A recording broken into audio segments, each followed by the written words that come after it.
We have our beloved Dave Pierce speaking to us today. I'm trying to find the intro.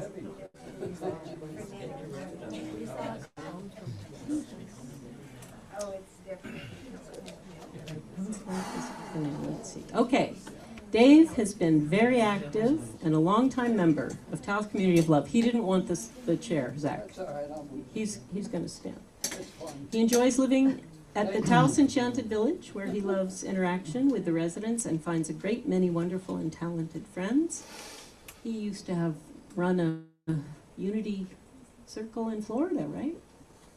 In New Jersey. Oh, New Jersey. I thought it was Florida. See, I learned something every week about you. We love you, Dave. Come tell us some stuff. Tell us some stuff. We want to hear from you. All right. Come on, Dave. Hey, Pierce. Let's go. All right.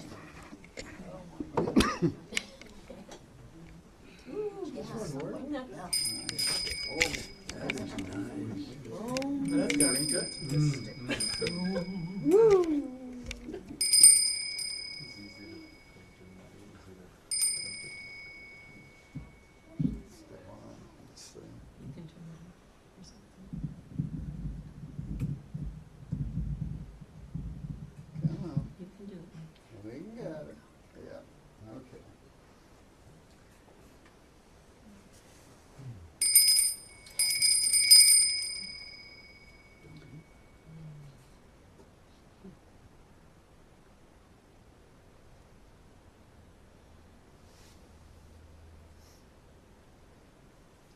I feel so blessed. What a place to be, to see all these smiling faces. And not only do I know them all, but I love them all. Oh my God. It's so beautiful. That's, to be where you are, to help someone up here, let love flow through them. What a gift. This must be the community of love. Holy cow. Maybe, huh, Jim? Yeah, you think? I don't think, no. You know. Matter of fact, I woke up this morning and I did think a little bit. And I thought, what the hell are you talking about today? And then I said, well, I don't know that I really want to do that. I brought it up here, but what I had done really is to make copies of it, and I think they're on the back table back there. And it says, peace in your heart and love in the world. So it's a online gift by Rupert Spira that touched my heart and opened up my love. And I find him inspiring, but I find everybody inspiring. God. I realized this morning that as a kid, my world was so much fun. Oh my God.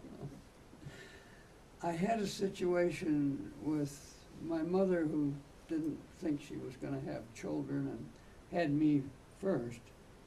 And then she went around telling everybody, isn't this baby beautiful? It's my baby. It's like I did it. But the problem with that is that she always wanted me, there as her love. And it was beautiful, and yet the energetics of it was that I went out the front door every morning, and there were times when I couldn't get out the front door, so I went out the window. And I loved, you won't believe this, I loved jumping off roofs. It's just the crazy things. The gang in my neighborhood was 2 kids with polio who had, one of them had his whole left side he couldn't use it. It was all crippled up. polio was around at my time. And we also had, but what he was hell on wheels. Because he says, if I get a hold of you with my right hand, you're dead meat, you know.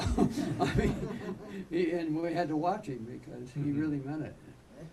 But it was crazy. In the wintertime, we went to the grocery store, and because we love being outside as a group, and we love going down to the creek and out to the gravel pit where we did our swimming and fishing. I didn't realize I couldn't swim until they said, just jump in and paddle. Oh, okay. So I learned how to dog paddle really quick. The gravel pit has no, there's no buffer. You don't walk out into the water and it gets deeper and deeper. It's deep right there. So, some pretty exciting stuff. We went out to the lake in the wintertime and shoveled it and went ice skating. Just a wonderful time. And I realized that all that freedom to do whatever came up when I popped outside, to be out there and just to go in any direction I want and do whatever I want was a freedom that I don't know that people have today. An opening that just allowed me to expand out into whatever it presented each day. And maybe that's something that we should kind of look at.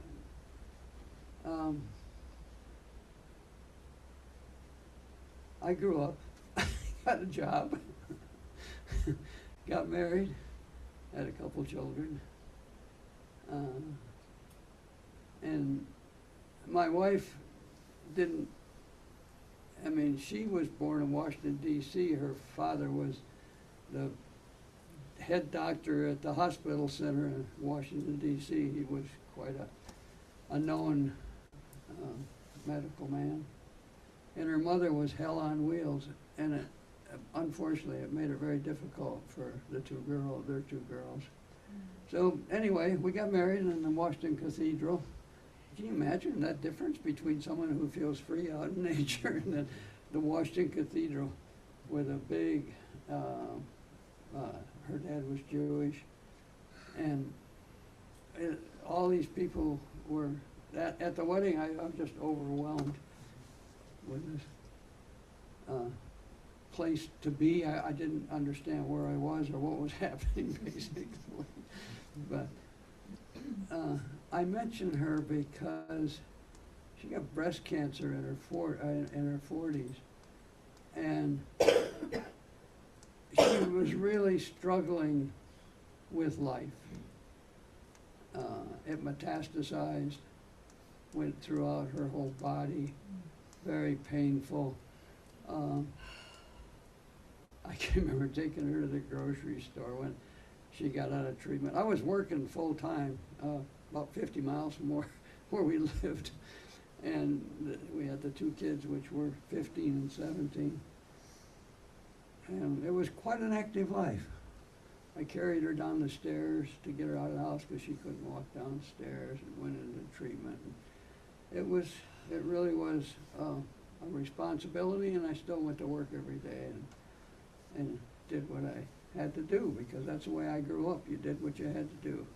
Work had to be done, you did it. And so she was frustrated, very much so, by the fact that she saw her life going away from her. And her parents were mad and frustrated. And her mother, who was hell on wheels, would say, "Jack!" That was her husband. "Go to the nurse's station. Get the doctor down here. Come on. We got to do something." I mean, it was constant. Poor man he was in charge of everything through her. So it was a kind of a strange way to die. Before Sandy died, they left my house. They were staying there. And so I was there with the two kids, and neither one really wanted to go to the hospital and see their mother. In fact, Jennifer left home, my daughter, who was 17. And Mike stayed there with me. He had a good support group in his Christian Brothers Academy where he went to school. So, but the death was one that took a year to, and I just realized this morning how difficult that was for me, how hard that was to go through. And I was like, no, I can do it. There's nothing, you know. I just keep putting one foot in front of the other, and we'll make it through work, we'll make it through the kids. And then she died. And then after she died, it just kept going on. We put her ashes in a cemetery there in New Jersey, and then I got a note from my in-laws saying, oh no, we're taking her body down to Washington, D.C. No, you can't, you know. I gave my permission, it didn't make any difference, but it's amazing the struggles that go on when this is happening and the way people look at death. So then, the next death in my family was my mother, who died at 102 and was such a blessing all through my life, so supportive. So it brought a different light to it, you know. She had these nurses from Cuba who were incredibly good, very humane and very sensitive to what Mom wanted, you know. And they would get her out walking, which she loved. They'd get her out doing this while she was getting up to her passing time. Unfortunately, I wasn't with her when she died, but it was really a great experience. And then I got remarried. You all, not you all, but a lot of you know Suzanne, or did know Suzanne. Such a beautiful being. Beautiful being. Wonderful. Used to run the board here and run the shop at the co-op, the food co-op, and run our house, and we had a beautiful home. Many of you were there, which I really appreciate. And she made homeopathic remedies for anybody that needed them and just gave them away for free. And she Yep. was amazing. Yeah, but all the time, for years before I even met her, she was suffering from breast cancer. And she was getting really tired of it because it would keep coming back in various forms. Just a nodule or something would happen, pain, you know. So she says, you know what, Dave, I want to go see my children. Oh, okay. Well, I'll get a plane ticket and we'll leave whenever you want. No, I don't want to fly. You mean we're going to drive to New Jersey and then to New Orleans? Yeah, okay, let's go. We did. So great being free. So we made that trip out there, and she said goodbye to her family. I didn't even, dumb me, I didn't even get an idea that she was that close to death. I didn't realize it because she was such a spark. And so, just harmonious type of person, you know. And so we went out there, and we went to New Orleans, say goodbye. And then one morning she said, I can't breathe. And so I took her to the hospital because her lungs, her whole center of her body was filled with fluid. The cancer had metastasized into other parts of her body. And so there's a process you do to put a needle in and relieve the fluid, but it doesn't stop it from reoccurring.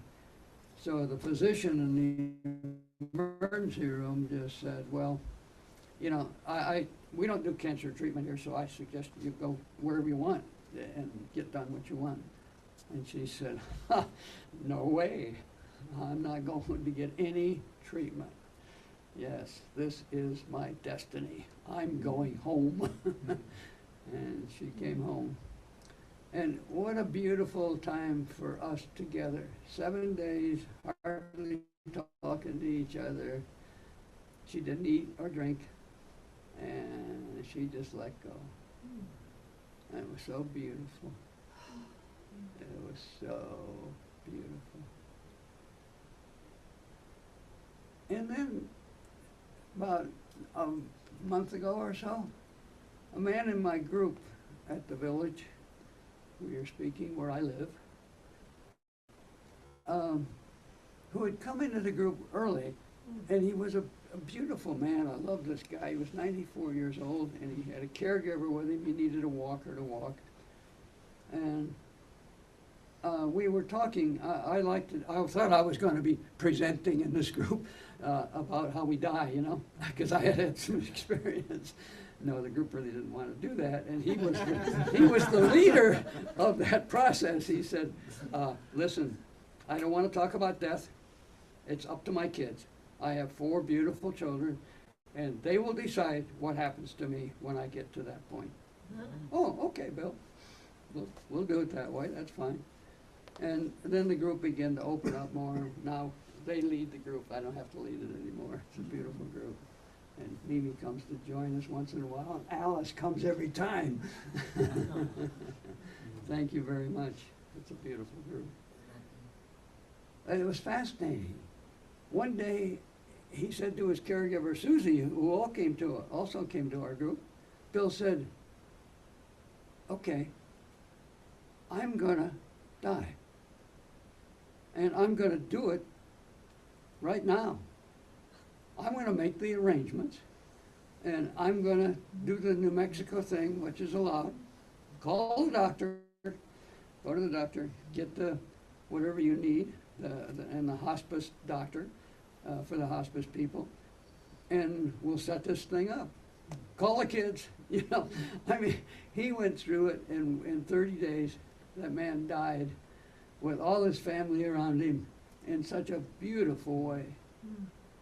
And that's what I really love about this life. He led life up until that point. And even then, when his kids and their kids came to visit him before he made this transition, he had them there. And they get to exchange how they felt and about life and the whole bit. And it's just so much. I'm finding that it's just the way Suzanne did it and the way Bill did it is beautiful. I mean, you can go either way, stop eating and drinking, or you can take the medicine. But it's beautiful that we have that opportunity here where we live. And so we can love right up until the last minute and beyond. And beyond. I knew you would say that. We're so psychic. What'd you say? We're psychic together. Yeah, right. Well, we are together. Yeah, there's no separating. No separation. I went to see this lady once when she was so sick she couldn't get out of bed. You know why I went? My wife sent me. I didn't have any choice. These things, there's some food for, what's your name? Jenny. There's some food for Jenny. And I don't know, did she have some homeopathic Yeah, she had some remedies remedies, in the yeah. package? So I took them out to her place and went in and helped her out.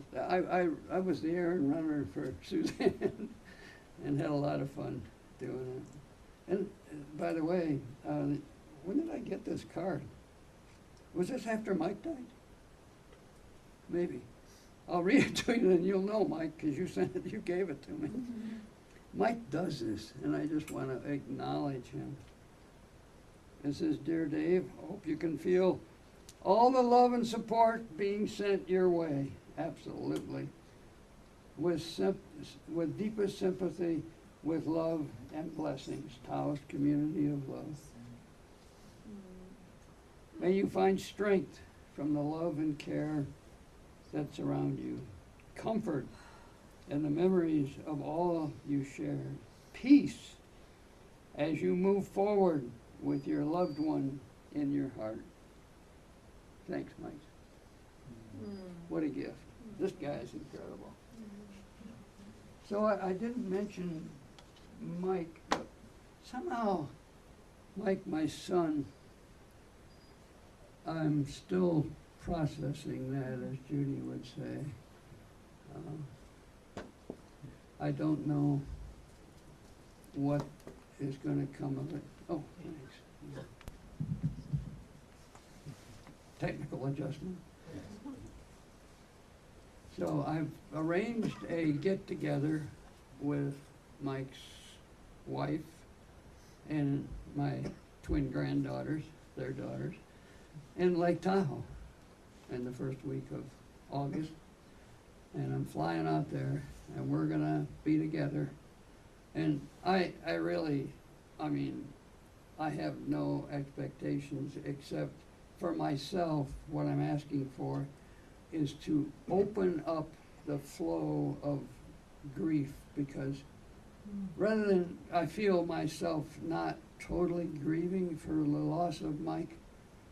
And this kid, I was with him almost every waking moment, it seemed like, when he was young, because I love sports and he loved sports, and he went with me all over. We traveled all over the eastern part of the country playing soccer and playing hockey, and me coaching his teams and all this type of thing, you know. Probably overdid it by a lot. That's what my daughter tells me anyway. And I'm sure she's right. So, anyway, we're hoping to have a meeting where we can let some tears flow and really be a part of honoring Mike. You know, we had one honoring already, and only 400 people came. But just the four of us, I think, being together will be a little more intimate, and that's probably time. What time? That clock is that clock right? Yeah, it's like 10 more minutes. Okay. If you want, or not, whatever you want. Yeah, I know. Yeah, last time you let me go early. I'll let you go. You may not go yet. So, son owned a restaurant in San Francisco, and it became one of the hottest restaurants in the city, and people were waiting outside all the time to get in. And he did some really cool things. When you came in, he already knew what kind of wine you drank, so he would have it there for you. Good morning, good afternoon, here's your wine. And then the waiters would come and introduce themselves and give them food right away, because the chef had made up some sort of unique appetizer. So you didn't sit there and wonder, you know, when's my meal coming? You started to eat right away in his restaurant. And then he had a wonderful menu that people really enjoyed. And it was wonderful. I think he had it for 8 years. And every time I went to town, I had to eat there, of course. So the whole family went. We had a wonderful time. You know, we just really enjoyed that venture. And then he got well, let me see. First, Christy, his wife, said, you know, Mike, I wished you could take this coming Saturday off, because I've heard that Thich Nhat Hanh is speaking somewhere in the area, and I would love to go. And he said, oh yeah, I would love to go too, but I gotta go to work. You know, my restaurant, gotta open it, gotta run it, and so forth. So Friday, he got a phone call, said, your restaurant is burned down. And of course, then they could go to see Thich Nhat Hanh. But he really, that really set him back in his life, because he was working really hard, but it was such a love, you know. Yeah. So he ended up dying this past February 20th, because Lake Tahoe got 6 feet of snow, And so he left his work, which he never did. I don't know how he just said, I guess I gotta go. And he jumped on his skis. He didn't pay the ticket. In other words, you're supposed to pay to get on the slopes now. I don't know how he does these things, but he always liked doing stuff like that and was kind of proud of it, I think. So he went skiing down through the trees rather than skiing on the lifts. And when he went down through the trees of this one particular slope, close to the bottom, lodge at the bottom, he didn't realize, even though there was 6 feet of snow, it was very light. It was like Taos snow. And the wind had blown the snow off this particular rock and blown. There was a big tree there, the biggest tree in the woods. And an area about as big as this room had been blown out. I don't know if you've ever seen that or not. But all the snow gets, if it's light and just falling, it'll actually swirl out of there because of the way the wind is blowing. And I talked to a guy yesterday who fell down in one of those things and couldn't get out. But anyway, Mike's case was he hit this rock and it was bare rock. The snow was blowing off it. And so his skis stopped and he went flying and landed and broke 3 vertebrae, smashed 3 vertebrae in the back of his neck and was dead right there. Someone said, well, he died the way he lived, and he really did. Because he skied hard, played hockey, and drove fast. So the people that owned the ski valley, they took us there to the site, and it was very relieving. And also on his license, it said he's an organ donor. And so we wanted to take him off life support because the rescue people there had brought him back. And they wouldn't let us. And I was really upset, so I left the room. But it turned out to be a blessing. What happened is a particular man ended up with his liver and wrote us a beautiful letter. How grateful he is to be alive. He'd been waiting for years to get a replacement. So,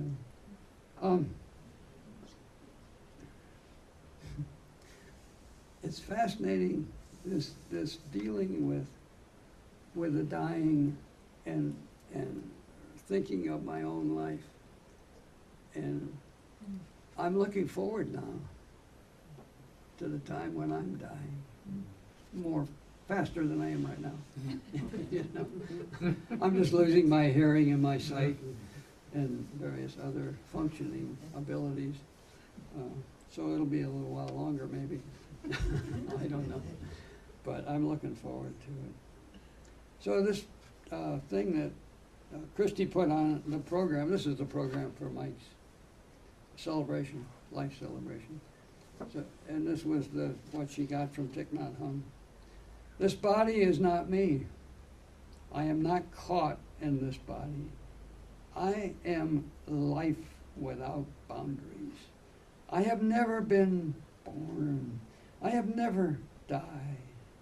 Over there, the wide ocean and the sky with many galaxies, all manifest from the basis of consciousness. For those of you who are wondering what consciousness is, there you go. Since beginning less time, I have always been free. Birth and death are only a door through which we go in and out. Birth and death are only a game of hide and seek. So smile to me and take my hand. Wave goodbye. Tomorrow we shall meet again, or even before. We shall always be meeting again at the true source. Always meeting again on the myriad paths of life. Thanks for meeting again.